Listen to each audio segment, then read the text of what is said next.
Settle down, brother. This is the Quarter Report powered by enca.com. South Africa is a movie. Welcome to the watch party. So it's Friday, and there is another bombshell. But at least today, there's only one so far. Big improvement on the last 24 hours, but the bombshell is a real big one. Jeff Wicks has been investigating, and he has now reported through News 24 a completely crystal clear connection between Brown Mogotsi, the ANC fixer who's connected to Senzo Mchunu and Katmatlala and so many others, and Hangwani Maumela, the alleged kingpin of the largest alleged criminal syndicate that fleeced Tembisa Hospital, just that syndicate of close to R1 billion. The man whose 4 Azure Frost Lamborghinis were seized yesterday. Another bombshell connecting, I will remind you, Hangwani Maumela, a nephew of the president Cyril Ramaphosa by a previous marriage, with Brown Mogotsi, one of the key core alleged fixers who is going to be appearing at Madlanga. He's coming. I have to tell you, we are tired because doing 3 shows in 24 hours is wild, but there is still so much to talk about. Okay, we have news. Big news. We figured out how to do a WhatsApp channel in all of about 30 seconds. People have been demanding that we do a WhatsApp channel for the show for literal years. And we've always been like, that sounds complicated. Who uses WhatsApp channels anyway? It turns out only we don't use WhatsApp channels. It appears time is finally catching up with us, and we are no longer down with the latest technology. We're being bullied into a new technology, but we now have a WhatsApp channel. If you go onto the updates tab on WhatsApp and you search 3 Beanies Network and then follow our channel, you'll get latest breaking news, latest Quarter Report podcast, latest updates from the TV show, merchandise drops, events, other new shows that we're going to be commissioning soon, and so much more. So again, go onto WhatsApp. Oh yeah, James, did I not tell you that? Search for our channel, which is called 3 Beanies Network. Follow it, and while you're there, if you still haven't saved our WhatsApp number is the way to send messages to the show, 0607-613-436. It's those messages sent to the WhatsApp line that often get featured on the show. Okay, if you're watching on YouTube right now, as always, the only place to watch the full show is at the link in the description on ENCA. You can go on www.3beaniesnetwork.com to get some of your own 3 Beanies Network merchandise. Pop us a like and a subscribe if you're on YouTube. Let's get into the show. Okay, so Brown Mogotsi and Hangwani Maumela. So the interesting thing about Hangwani Maumela is that he has been explicitly found out, allegedly exposed, over the Tembisa Hospital scandal.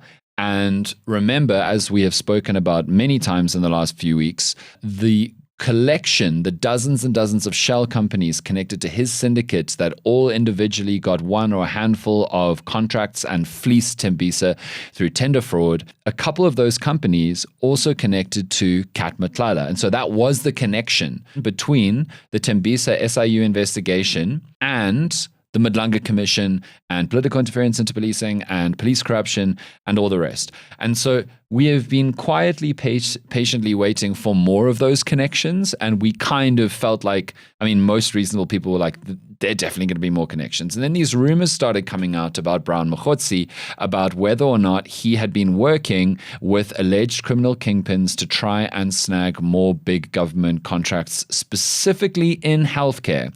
And then this morning, Jeff Wicks reporting, and again, Jeff Wicks' investigative journalism and reporting has contributed so much to South Africa's understanding of Babita Deokaran's story and Tembisa Hospital. And so much of his work pretty much ended up in the SIU press conference last week. That was last week. How much has happened? That was last week, that SIU conference. Do you know how insane that is? I was going back through our analytics, and then I saw Nati and Teto's face, and I was like, oh, whoa. Yeah. Crazy. That was on the TV show on Monday. Yes. It feels like last year. Crazy. Anyway, now Jeff Wicks has brought out new reporting, presented evidence that Brown Mogotsi, this ultimate fixer connected to Senzo Mchunu, the police minister, intervened to try and help Hangwani Maumela get another healthcare tender, another healthcare contract, this time with the Northwest, right? The Northwest Health Department had a catering tender out. It was massive, worth a hell of a lot of money.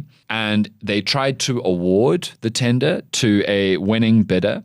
And then Brown Mogotsi intervened to try and interdict and stop that tender from being awarded to the company who won the tender in the Northwest on behalf of, quote, the losing bidders, one of which, as Jeff Wicks writes, was a shell company that was part of a syndicate of extraction at Tembisa Hospital.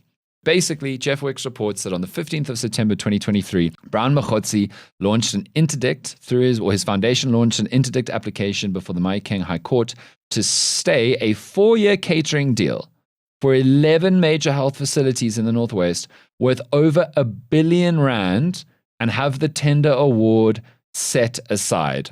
Mogotsi said that he had intervened through his foundation on behalf of the losing bidders to prevent an irregular process in the public interest, and one of the companies was ALOO, A-L-O-O, Construction and Supply, a dummy shell company, which was part of the 41 entities that made up Maumela's syndicate, extracting over 800 million rand from Tembisa Hospital.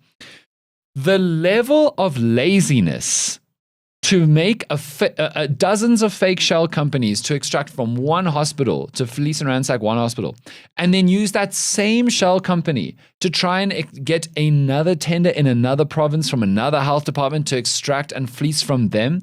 The level of audacity, right, James? The level of audacity to be like, we got away with it here. We'll just use the same. We're not just like, we've made dozens of shell companies, but we're not going to bother. We're feeling lazy this time. We're just going to reuse this shell company that was part of the fleecing of Tembisa Hospital. It is outrageous and galling and stupid and lazy, and the sheer audacity of it. I feel the same way about this, about Brown Mogotsi and Kat Matlala's WhatsApps, where I'm just like, oh, they really thought they were going to get away with this. They never thought. There was never a world anyone was going to look at any in which of they this. were going to get caught. They were so ever. brazen.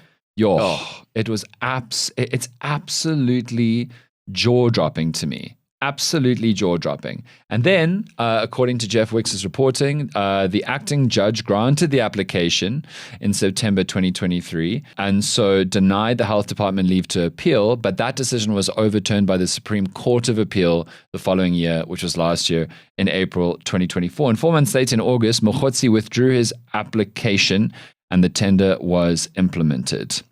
Wild, wild, wild reporting. Thank you so much once again to our phenomenal investigative journalists in this country. Jeff Wicks' reporting actually goes on to talk about the fact that Mogotsi, when he changed his mind about pursuing stopping this health tender in Northwest, it was pretty much close to the round of time of the publication of another provincial catering tender, also valued at more than R1 billion over 4 years, on the 29th of October, which ALOO Construction and Supply also submitted a bid for. The tender was awarded to a different outfit, and they interdicted the implementation and set a motion in process of reviewing and setting aside that tender, just like Mogotsi did. So they literally went on to targeting another provincial catering tender to the value of more than R1 billion over 4 years. They were just cycling through it. Apparently, ALOO was also using a fake BEE certificate. They were just pushing nonsense from the start to the end. So now we know more about Maumela. Now we know more about his connection to Brown Mogotsi. And this now, a lot of people today have been saying, oh, but Hangwani Maumela, like it's a nephew by a previous marriage to the president. Like, they're not blood related. It's a previous marriage. They may not know each other so well. It's just a nephew. They probably don't even talk. Ramaphosa said, I don't know this gentleman a while ago on the record. But the point is that Hangwani Maumela has been moving in spheres of influence with networks of powerful people at the level of the president of this country. So there might actually be direct links to the president, and those might come out at some point. But even if they don't, Maumela stood to benefit in all of his allegedly corrupt dealings so much more by being in that level of network and sphere of influence as being in the family of someone who was once married to now President Cyril Ramaphosa. It's a massive deal. And I'm going to say it again. Cyril Ramaphosa has to go to the Madlanga Commission. He has to. His name is in intertwined and intermingled with all of these alleged grand crimes, these high crimes and misdemeanors. It's too intense. It's too hectic. He has to come and account for himself, as he has encouraged all these other people to do when he set up this Madlanga Commission in the first place. Okay, James, tell me about Hangwani Maumela's Lamborghinis that we all saw yesterday. Okay, yes. So the SIU and the Asset Forfeiture Unit raided his Santon home. Mansion. It is terrifying. It's like 3 layers deep. It was on top billing. It was on top billing. We found it this morning on Twitter. It was amazing. Okay. 3 Lamborghinis were seized yesterday. Okay. All the exact same color. Azure frost blue. That is pretty sick, to be fair. And by the way, Jeff Wicks said that in his book. Yeah. Way before all of this, he said that there are these blue Azure frost Lamborghinis. Okay. So we're talking about 3 Lamborghinis claimed yesterday. Here, for those who don't know about the Lamborghini lineup, there's the baby one, which is the Huracan. There's the Aventador, which is the big boy, and then there's the Urus, which is the SUV, but it also has the big engine. But when you say baby, it's a full-on car. I'm going to tell you prices now. I was just searching all the prices because just it is to make a full-on car. Yes. So we're going to start with the baby one. So that Lamborghini Huracan, but he didn't get a normal Huracan. It's an STO, which is like the hardcore upgraded version. Okay. Would you like to guess how much that cost? 10 million. 8.5. Wow, it was close. 8.5. But didn't you also have custom modded wheels? That was on the Aventador. Okay, keep going. Next, Urus, the SUV, 5.5. The SUV is cheaper. The SUV is than cheaper. the Huracan. Yeah. Okay. The Huracan is a special edition. And then the Aventador is also about 8.5. Wow. So that is more than 20 million rands worth of cars. Plus, I imagine there's more money for that paint. Yes. Plus, on the Aventador, custom rims. It had the custom rims. And I just think if you are buying the whole range of a luxury car, you should be put on a watch list. Just universally. I think the SIU should get like an email when someone makes those kinds of purchases. And remember, there's a fourth Lambo somewhere. And there's a Bentley. This is only one of his properties. There's also apparently Bantry Bay and Belito. And Hartis, I think. No, dude, there's more than 3, if I remember correctly. And remember, in the SIU spreadsheet, there's a party boat. But that's not even the best car that was claimed, because Kaya FM posted a highlights reel standing outside. And at one point for the podcast, everyone else will show it, but for the podcast listeners, there was one of those ride-on kiddies Land Rover, Range Rover, and they were claiming that too. Yeah, which is so funny. It's a children's toy, but it has an electric motor, so if you sit in it, you can drive it. The pedal, it moves. I just like it's the not fact, a push toy. I just love the Asset Forfeiture Unit claiming like over 20 million rand worth of custom Lamborghinis, and they're like, and grab the Range Rover. Yeah, and you have to push it because they're all too big to drive it. Also, all the paintings. Like, I know the paintings don't look as impressive, but they seized so much. I do just to ground all of this. This is obviously like, it's fun to see like this kind of. It's kind of like Robin Hood. It's like the perfect person to see the mighty fallen. Seized. Yeah. But there were a few tweets that I saw yesterday, which I'll see if I can find now, where people were saying, okay, take that one Lamborghini, turn it into an MRI machine.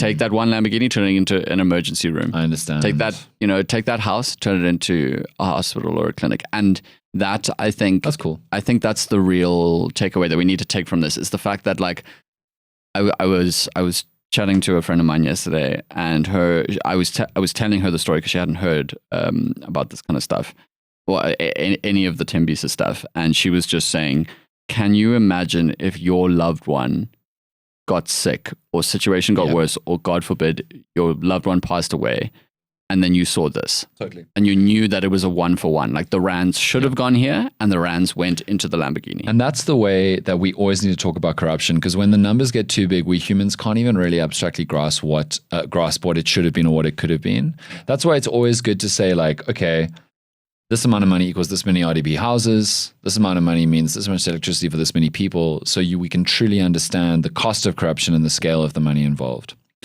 Okay, well, unless there are any more bombshells today, South Africa, We will see you on Tuesday.